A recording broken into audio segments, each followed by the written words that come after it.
जय श्री राम गुरु जी। श्री राम, जय राम, जय जय राम।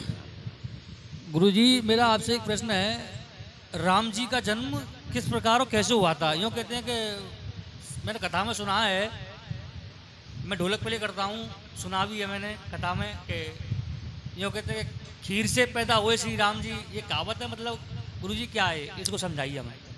पूर्ण सत्य है, पूर्ण सत्य है। लेकिन कहाँ, कैसे और कब हुए ये बताऊं मैं आपको। राजा दशरथ जी सशरीर इंद्र के दरबार में जाते थे। एक दिन कैकेयी ने कहा पारिजात का पुष्प लाने के लिए।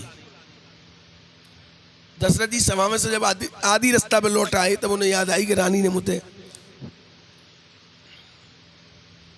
तो लौट करके स्वर्ग को पहुंचे तो देखा जिस आसन पर वो बैठे हुए थे उस आसन को तोड़ा जा रहा था। दशरथ जी बोले भैया ये तोड़ क्यों रहे हो? तो सेवकगण बोले महाराज पृथ्वी लोक से एक राजा आवे, उनको आए कि वो तो हर महीना आवे कि नया बनाया जाता, ये तोड़ दो जाता है क्यों? कि वो संतानविहीन है, उनके पुत्र नहीं है, निपुते हैं, संतानविहीन लड़की तो थी। दशरथ जी के मन में ये बात घर कर गई और वो बिना पारिजात का पुष्प लिए लौट आए, सीधे अपने गुरुजी के आश्रम में पहुंचे।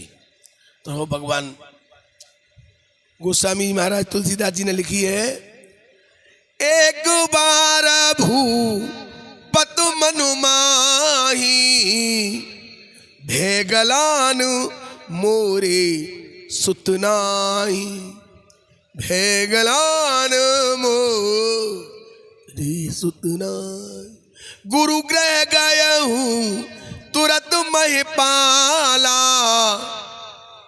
जब मन में जैसी ये विचार आयो कि मेरे सुतना है तो गुरु का आश्रम पहुंचे। गुरु जी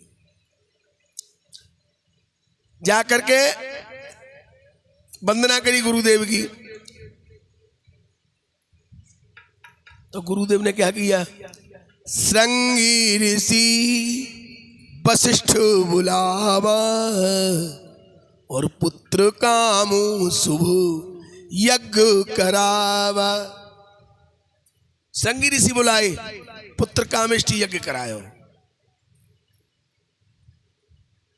अग्निदेव प्रकट हुए, एक पात्र में पायस लिए हुए, पायस अर्थात खीर,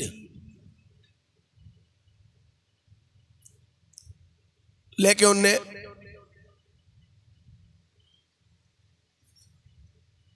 श्रृंगी ऋषि को दी, उन्हें वशिष्ठ को दी। वशिष्ठ ने से कह दी जाओ अपनी रानी को पवाओ। तो भगवान की कृपा से वशिष्ठ जी ने, बड़ी रानी कैकेयी कौशल्या थी, दूसरी रानी कैकेयी थी, लेकिन कैकेयी से बहुत प्यार करते थे, तो इसीलिए उन्होंने क्या किया, उसके दो भागे कर दिए। एक भाग कौशल्या जी को दे दिया और एक भाग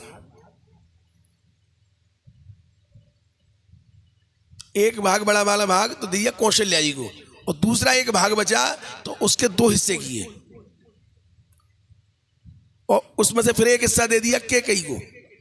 फिर जो भाग बचा उसके फिर दो हिस्से किए। अब वो दोनों हिस्से कैकेयी और कौशल्या जी के सलाह के अनुसार आज्ञा लेकर के सुमित्रा जी को दिए।